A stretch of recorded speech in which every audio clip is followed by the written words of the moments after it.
Welcome, Hayley.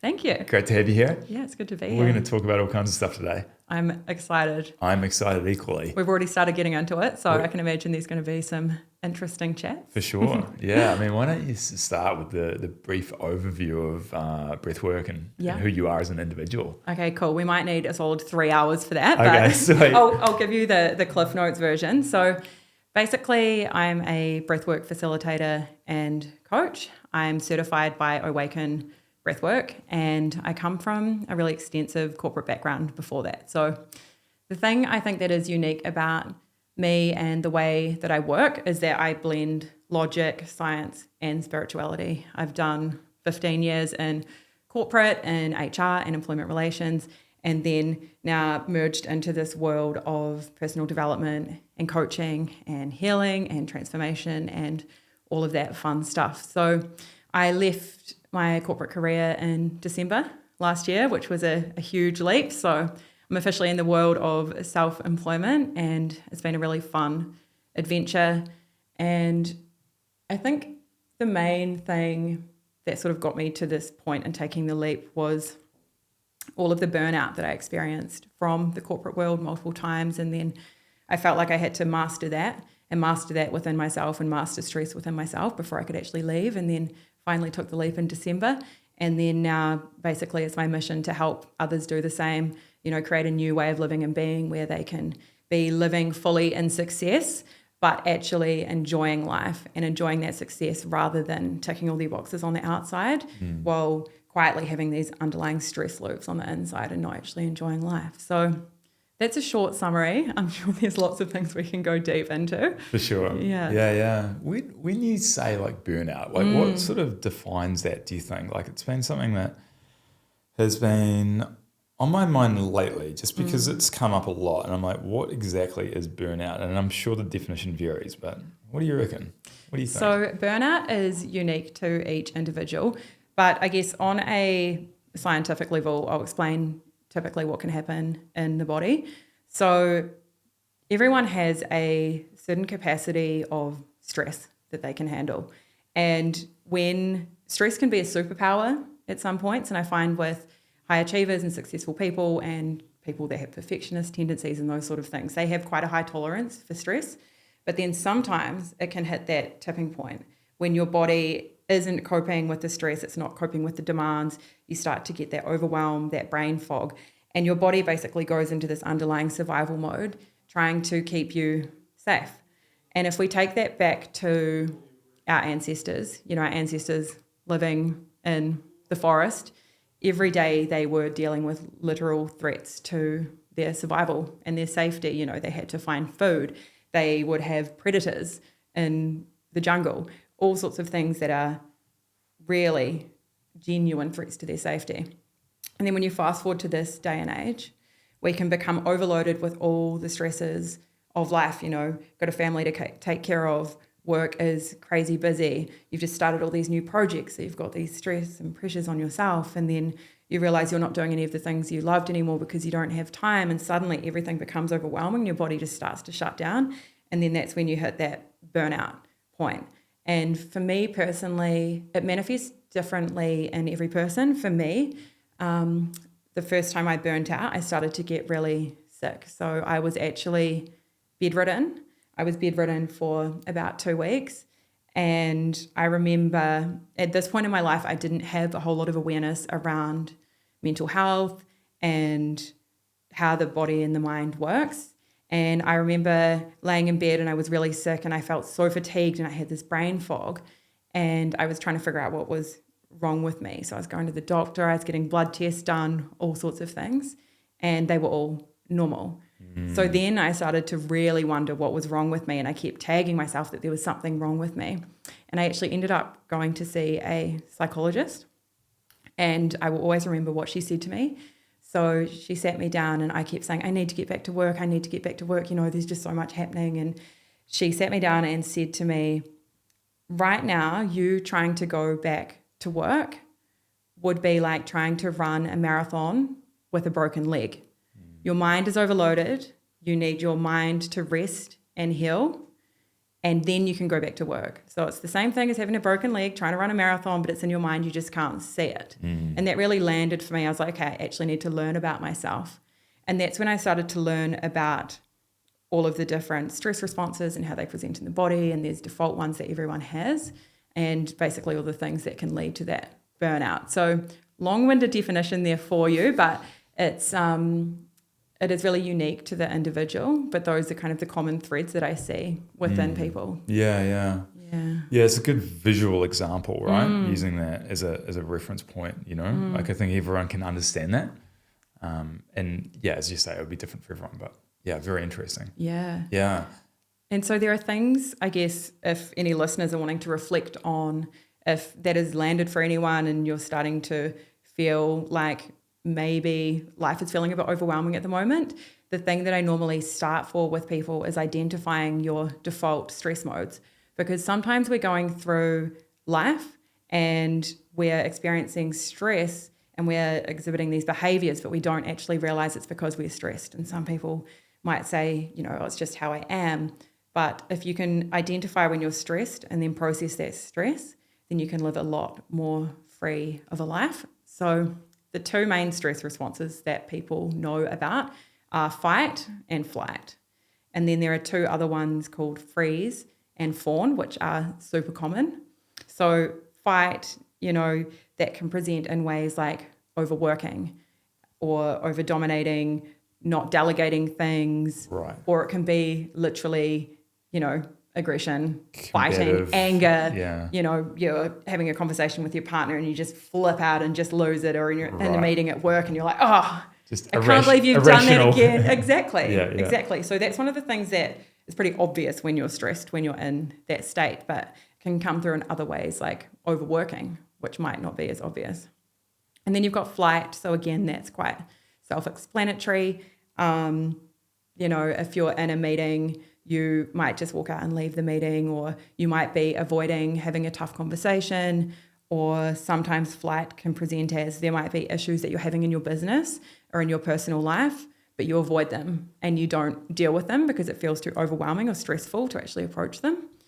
And then you've got my two personal favorites, freeze and fawn. So fawn is a classic. Fawn is the people pleasing.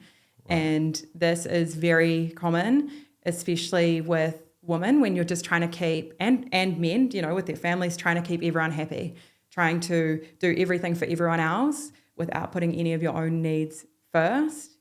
And it can look like overcommitting to things, saying yes to every social event, even though you don't want to go, and sacrificing your needs over everyone else's. Got it. And then there's freeze. So freeze is like your burnout state, you know, that can look like really procrastinating on things, feeling physically weighed down, not taking action, and quite literally going into a full freeze, you know, becoming into quite a depressive state and not wanting to leave the house and that sort of thing. So when you delve into all of those things, I'm sure already, you know, maybe the listeners will be thinking, oh, that sounds like a bit of me. I recognize this about me. And these stress responses do show for different people at different times, but you normally have a couple of default modes that are your go-tos. And for me, when I was in the depths of my corporate career, my default mode was fawning, which was also part of my superpower. I started out in this corporate career at a really young age, a young female in a huge corporate company, climbed the ladder, and I went over and above in everything that I did. But I went over above in everything that I did to the point that I started sacrificing my own needs, and I burnt out and went into this freeze response. So it's really interesting to just reflect on the own behaviors within yourself, because when you can see those behaviors coming on, you can bring awareness to it, and then you can pause and think, oh, actually, maybe I'm feeling a bit stressed right now. Why don't I stop for a minute, just take a breather, and just ask myself what I need? Absolutely. Yeah. I think it's so, you know, common the desire to be busy, right? Mm-hmm. And that's sort of the opposite of where we're going here, right? But you're right, as you say, if you just pause and take a moment and reflect and be like, actually, no, this is not aligned, or this isn't the right thing to do. Exactly. Yeah. And then because I mean, naturally life is busy and life is always going to laugh and things are always going to happen. But if you can actually recognize your stress responses and slow down just for a minute, just to regulate your nervous system. So this is where the breath work that I work with people comes in, because it's all very well to say these things and it's great to recognize your response, but everyone has a lifetime of stress stored within them. And that manifests in so many different ways, like it's stored in the body. And that's where the breath work comes in as being really powerful. So the technique I work with, there's lots of amazing techniques out there. What I specifically work with clients is it's called a guided breathwork journey. So it's a 1 hour guided journey using specific breathing techniques where it allows you to access what's called a non-ordinary state of consciousness. Wow. Okay. And it slows down. So you know how you've got, well, most people do, kind of the voice in your head, the monkey mind, the voice that's always telling you what to do. It's always there, where the overwhelm can come from. It can be negative self-talk, or sometimes it's positive self-talk, but it's always there. Mm-hmm. That's called the default mode network.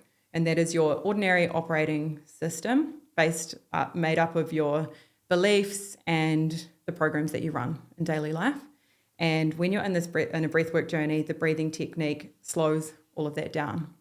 So it's kind of like accessing a meditative state, but on steroids. Wow. Because you're using your breath to stimulate that side of your nervous system. And when you're in that state, it allows everything to just kind of slow down, even though you're breathing quite rapidly, like it's quite an intense process. Everything else slows down and you can dispel stuck energy, emotions, stress from your body and just breathe it all out.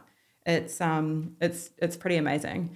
And then in the end of the journey, you go into what's called a restorative state, and you've just done all of this hard work in the activation phase of the journey, and then you get to really relax in, and it's the deepest state of relaxation you could possibly reach. Interesting. Yeah. And what's the best method for getting results from breathwork? Is it ongoing? Is it one and done? Or how does it?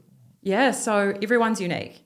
And that is the beautiful thing about it. So what I always tell people is that your body and your mind is so intelligent that it will always give you what you're ready for in that journey.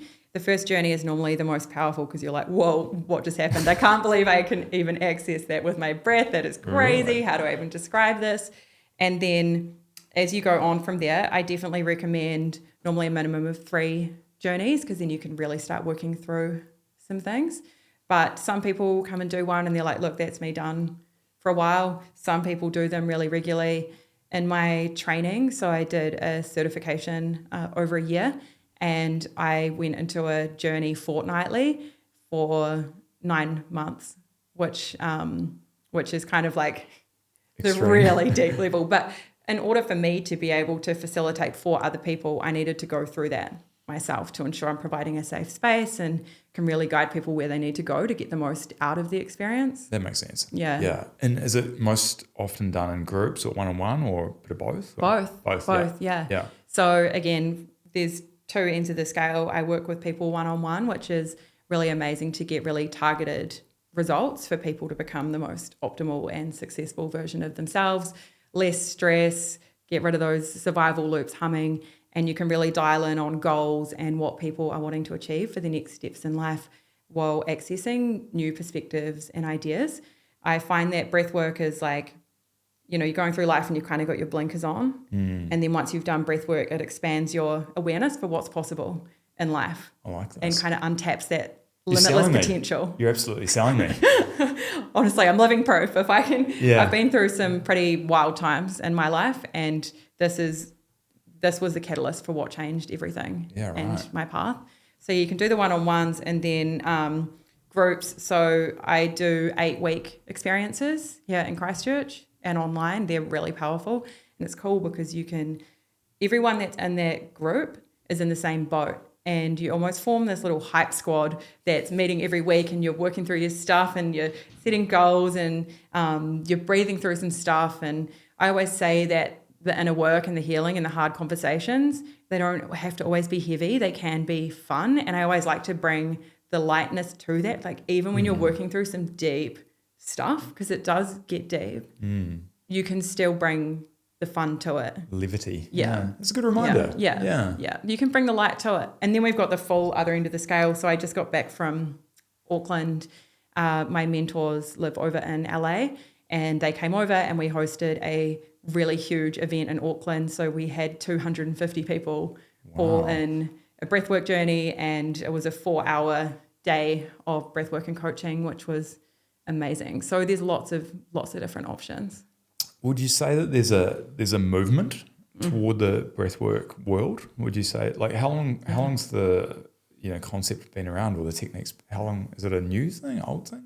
So these are all, everything that we do and the training that I've had is all based on ancient breathing techniques. So it's one of those things that has been around forever, that was forgotten, that is now absolutely becoming a movement. So there are lots of different styles of breathwork out there, lots of different facilitators, and which is amazing because it means if someone's drawn, there's someone for everyone. Yes. And it's, a movement for sure. And people just need to, I guess, for me personally, I always recommend that people go and see who they feel most drawn to working with, because it is such a personal experience. Totally. Yeah. Yeah. Yeah. It's interesting with, things like this, in that a lot of people will be skeptical, or it wouldn't be for them, or they're not ready, or whatever, right? But there's a subsector that's curious and open-minded enough to give it a go, right? For sure. And I think it's natural to have a healthy level of skepticism, because there's so much stuff being sold to you on the internet these days. For sure. Everyone's a guru, everyone's an expert, everyone wants to sell you the next thing, which is great. But for me, and what I always tell people, is to tune into your own intuition and discernment, and a bit of skepticism is good. It's funny, actually. There was someone at the event on the weekend, and he sent me a voice note afterwards because he wanted to debrief on his experience. And I won't go into his experience, but what he shared was, he said he turned up on the day, he was feeling really skeptical. He said he didn't want to be there, he's feeling grumpy, and at the start, he felt like he'd heard it all before. And then he said he did the breathwork journey, and it absolutely blew his mind, and he had this full, what he described as a religious experience, and went through his whole life path and had all these realizations, and we're sending each other these voice notes on it, which was really cool. So skepticism, absolutely come in with it, but see how you go and treat it with curiosity, because it's actually wild how much magic can unfold. And that's where the spirituality piece comes in. I find spirituality as a felt sense, and I always lead with the logic and the science, so people actually understand what's happening in their body. And then once they've done the journey, then they feel that part for themselves. It's an interesting spectrum, isn't it? Logic and science down one end, and then the unknown, the energy, and the sort of non-measurable assets down this end, right? And so it's interesting to hear you speak to both of those ends, right? I see them as a triangle, and I see them all weaving perfectly together. And what I find is that if you're spending too much of your life only focusing on the logic and the science, which is super important, and you're not tapped into the spirituality, then you are missing a superpower that can actually help you flow through life. And spirituality can sound like a woo-woo world, but I believe lots of people are actually spiritual in their own way, and they don't even realize it. And that can be through following your intuition and your instincts. For example, I always see a common thing is I see men in business, and they're like, I'm not spiritual, I don't believe in that. But then when they're in business deals, they will shake someone's hand and know in that moment if they trust them or not. Yes. They will feel drawn to doing a project, and they will follow that with absolute blind faith to the end of it, knowing that it's going to work out. So those things there I see as spiritual, because you're following something with faith rather than fear. Like you're following something that you can't see and trusting in it. That's a good way to put it. Yeah. And maybe that's where the confusion occurs, is that we're just not quite using the right language. Yeah. And so call it gut feel or instinct, or, it comes up a lot with what I do in terms of goal setting, or, subconsciously aiming toward a certain goal or a target, right? And there's no real logic behind it other than, I guess, you're focusing on it. But the other side of the end would be like, well, how are we going to get there? Like, what's the numbers? Like, what's the method? It's like, don't worry about that. Worry about that later, right? Yeah. But it's just an interesting, dichotomy, I guess. It is. Yeah. It is. And I love that approach of, you've got the vision and you might not know the full path there, because my way that I always live that has worked out for me is taking one step of aligned action. I know what the vision is, but I don't know exactly how I'm going to get there. And I find with each small step that I take, it's like I'm walking in the dark, I've got a head torch on. I take one step and then the next step illuminates. And the intention I always set with that is this or better. So then that way, you know what the vision is, but if that vision wants to expand, then it can too, rather than going through life with the blinkers on and stuck on that path when there could be all these other opportunities or possibilities in your field that you just can't see because you're so tunnel visioned. Totally. So I think that's really important too. Yeah. It's a bit like if you look at a journey of a plane, right? Going from like city to city and how it will change like course potentially along the way. But, if that North Star is up there, it's there, right? That's exactly it. Exactly it. Interesting. Yeah. And then the retreat side of the equation as well? Yes. Yeah. So retreats. So I hosted my first retreat in August, and my intention for the retreat was to find a really luxurious space that has all the immersive wellness activities like sauna, cold plunge, all that good stuff. And a venue actually popped up on Instagram, Black Miller over in Kaikoura. And so I reached out to them. It was actually quite synchronistic how it all happened. I reached out to them and Hayden from Black Miller replied straight away. And he was like, yep, come check it out. I can show you on Zoom, or you can come check it out and stay for a night. And I was like, perfect. I love that Kiwi doer mentality where they're like, yep, we'll just make that work. So a friend and I drove there, and the place wasn't finished yet. And we stayed there for the night. The bedrooms didn't have furniture in them yet, so we slept in front of the fire on single mattresses, which was really cool. Felt like the initiation into the retreat. And then, hosted a retreat a month or so later we had 16 people. And I like to have lots of spaciousness in the retreat. So we did 2 main workshops every morning, which involved coaching conversations and a really deep breathwork journey. I had 2 support facilitators there as well. Georgia, who works with Miri, the Māori massage, and Siddhanta, who's a neo-shaman. And so they were supporting the journeys, which really allowed people to go a whole lot deeper in their experience. And it was really, really powerful just to have that time away, when you're with a group of people that are all like-minded, lots of open conversations, delicious food, luxurious environment, deep breathwork journeys, like full blast off. Because these people had done quite a lot of breath work before. And then down the side of the property, there's this really beautiful natural river. Wow. So cold plunging in there every morning in winter was amazing. And then jumping in the hot tub and the forest sauna. And it was amazing. So I'm going to do more of them. There will be another one in winter next year, which will be open to people with all levels. So you don't need to have done breath work before, which will be really fun. Yeah. And how long are they? 3 nights. 3 nights. Yeah. Cool. Yeah. It's interesting, back to the start, what you were saying about messaging that person on Instagram and how it just worked and it was seamless and it wasn't awkward, or you just sort of went with it, right?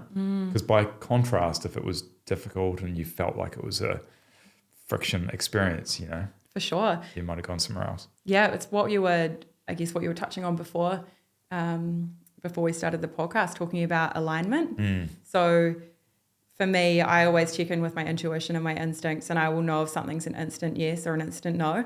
And if something feels difficult and it doesn't feel right in my body, then I just don't go for it, even if it doesn't make sense. And that's what I like to tap my clients into as well, because everyone has that deep wisdom within themselves. And in life, it's so easy to get consumed or have the noise of everyone else around you in your mind, whether that is things that you've learned from childhood or your family dynamics or even friends or social media, doom scrolling. I know I get caught in doom scrolling. Every now and then I'm on some random page about something I don't even care about and it's just in my mind. You can get so bogged down with the world around you that you forget what you actually want and you forget what's aligned for you. And when you get into these breathwork journeys, all of that becomes clear again, and your North Star becomes clear. Very cool. And the questions I always like to ask people are, so first of all, what do you want? And then the next question is, what do you actually want? And then the third question is, have you been allowing yourself to want what you truly want? Because there's layers to it. No doubt. Yeah. Yeah, I'm sure there's the surface layer, which is obviously not it, and then go down a couple more. Yeah. You might get closer and closer toward the source, but Yes. yeah. Yeah.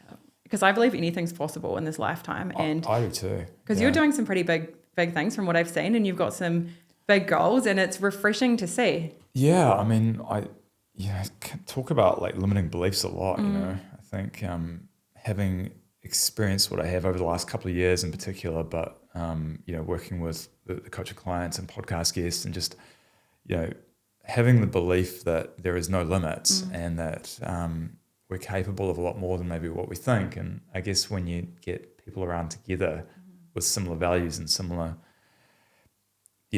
systems, then it is incredible, and it seems to have a multiplier effect. And you've probably experienced that too, right? Especially with the retreat. But I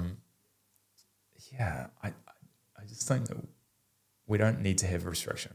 I don't think we need to think small, and that's like one of the big values and big overall like missions of ALT in the coaching business, right? Is to expand business owners' goal set to think bolder and bigger, to do more. It's very cool. That's very cool. And whether it's through the time living in North America or whether it's just the way I'm wired, but it feels like I'm getting closer and closer to living a life that's aligned to my natural DNA or instincts. So it's very cool. Yeah, that's is cool. Very cool. It's a cool journey. And I guess you can then pass that on to others and the events and things that you're doing. And I always call these people expanders. Like they're people that expand your vision for life or your blueprint for life and show you what's possible. Yeah. And also create a space where you can openly talk about your goals and who you want to be and the 100%. things that you want to do without the fear of the tall poppy or someone judging you, which can be rife in New Zealand. So absolutely, that's awesome. You're creating those spaces and opportunities for people to speak about these things. Yeah.